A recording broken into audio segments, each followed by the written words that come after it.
Hello, my name's Bev and I'm the author of the book Please Eat, A Mother's Struggle to Free Her Teenage Son from Anorexia, which describes our family's battle with the deadly eating disorder, anorexia nervosa, which my teenage son Ben developed back in 2009 when he was just 15 years old.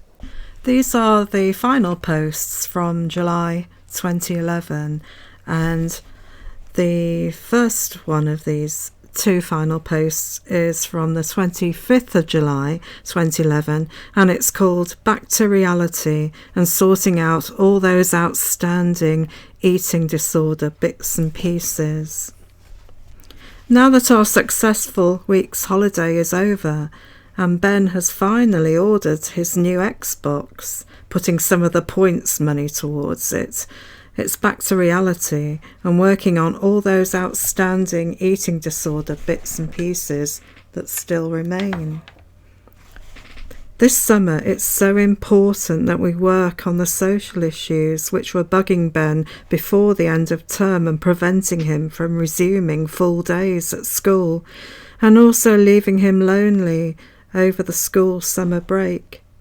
A successful holiday is one thing, but it does nothing to solve some of the other problem issues, social problems being public enemy number one as we approach Ben's final and potentially most important year at school, not to mention 3 years at university looming on the horizon.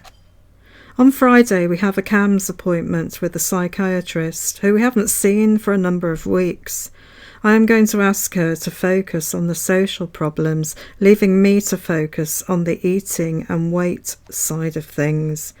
I want her to support me in my insistence that we return to ensuring the necessary daily calories are in place to get back on track, as far as the average half a kilo a week goes, based on the NICE guidelines, the National Institute for Clinical Excellence.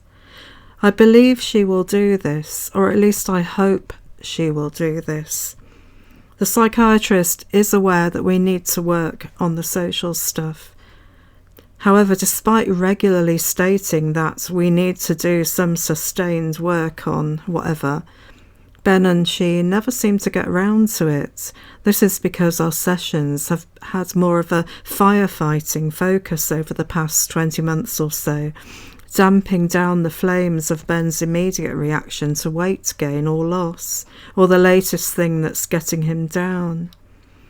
I feel a strong need to steer things back on course so we see real progress on every single front, rather than darting around, squirting a fire extinguisher at little fires as they pop up all over the place. The social and school side of things is the most pressing issue CAMS need to work on over the summer weeks and probably beyond. The food, weight gain and restoration and challenges are what I need to focus on, and I need CAMS' wholehearted support. And this post is from the 26th of July 2011, and it's called One of the Most Successful Aspects of Our Recovery Contract. Overcoming fear foods and facing other challenges like socialising, resisting compulsive exercise, etc. used to be a real sticking point until we introduced the recovery contract.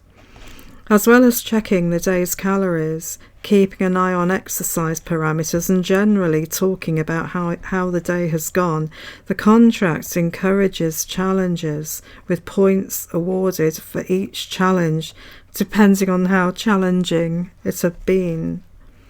Then, when a challenge has morphed into a permanent change and is no longer a challenge, we switch the focus to something else, all the while focusing on what is and isn't normal behaviour and why normal is what Ben should be aiming at. After all, the anorexia has already stolen 2 years of his life, arguably some of the best and potentially most exciting years of his life, and we don't want it to steal any more. Every day Ben faces a couple of challenges, or more, which he chooses himself. I never insist he tries to overcome any particular challenge. However, I do gently and discreetly suggest and discuss areas where changes could be made, or where he might test the water.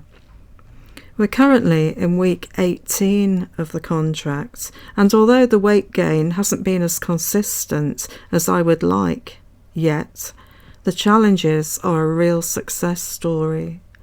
One of yesterday's challenges, for example, was standing and sitting still all afternoon, which is something the anorexia voice still nags him about. He also had a huge condensed calories, as he calls it, breakfast.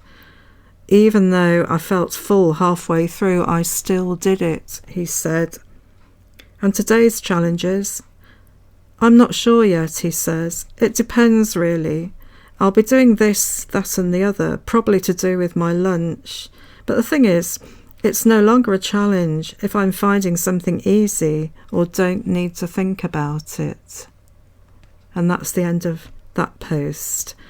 And that final quote from Ben really shows how well the contract was working by gently moving him forward on a whole range of issues. You'll find a link below to my blog, and you'll also find a link to my website where you can download free PDFs of my blog, and also a link to Amazon where you can buy a copy of my book.